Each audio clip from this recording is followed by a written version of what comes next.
ప్రతిసారి మీ సంతోషాన్ని పాడు చేస్తున్నాను. స్టార్, అలాంటిదే లేదు. ఎందుకని తెగులు పడతావు?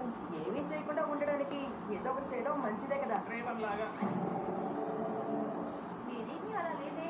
నువ్వు ఎప్పుడు అలాగే ఉంటావు రేవన్. ఈ చాట్ని కాస్త చూడు. తెలివైన వారికి పనికిరాని వారికి ఎంత తేడా ఉందో చూడు. బీచ్ బాయ్ ని సైబార్క్ ని చూడు. వాళ్ళిద్దరికి అంతగా తెలివి లేదు, కానీ అందరికీ వాళ్ళకి ఇష్టం. Thanks robin. ఉదాహరణకి నన్ను తీసుకో. నాకు ఎక్కువగాను తెలియదు, తక్కువగాను తెలియదు, కాబట్టి ఇతరులకి నన్ను అర్థం చేసుకోవడం చాలా కష్టం. నీ పరిస్థితి చూడు రేవన్. నీకు చాలా తెలుసు, కానీ నువ్వు బోర్ కొడతావు.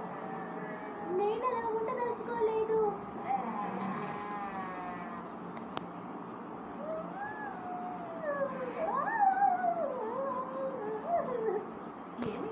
అంటే మనీ ఇస్తారు.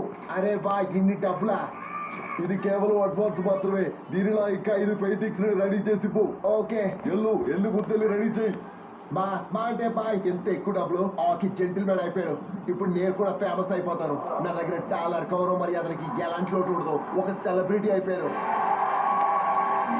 ఆలోచిస్తుంటేనే మజా వచ్చింది. ఆగెళ్ళి పని మొదలట్రా.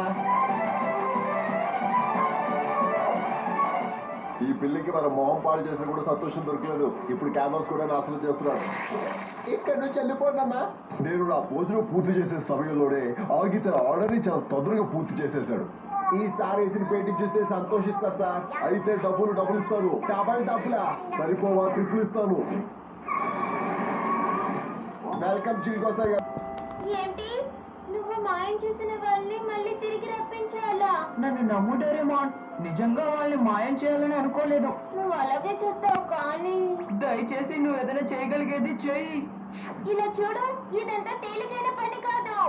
నువ్వే కదా జియాని నీ నుండి తొలగించుకోవాలని అనుకున్నావు. నిజమే అనుకో. ఏంటా మా అన్నయ్యని చాలా టార్చర్ చేస్తున్నారు. సరిపోయింది. వీడు ఎప్పట్లాగే రూట్ మార్చేశాడు. చాలా ఘోరంగా ఉన్నాడు వీడు. నువ్వు మన టీం బుర్బురి. అంత సీన్ లేదు. నేను ఎప్పుడూ గెలిచే టీం అయిపోయి ఉంటాను, అది తెలుసుకో.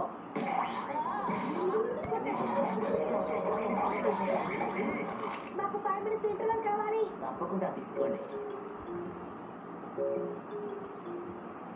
ఏంటి ఇది పనిచేస్తుందా? ఇది తప్ప ఇంకేమీ వర్కౌట్ అవ్వదు.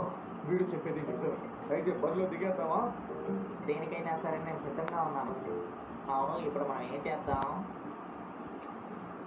నువ్వు కొంచెం మాట్లాడకుండా ఉంది. మళ్ళీ మేము చూసుకుంటాం. అయితే ఓకే. అందరూ ప్లాన్ ప్రకారం వస్తారు. తీసుకోండి. గ్లూకోజ్ లో వస్తున్నప్పుడు అనవసరంగా అడ్డుకుంటున్నా. తొందరపడకండి. నేను చెప్పేది కొంచెం నిదానంగా వినండి.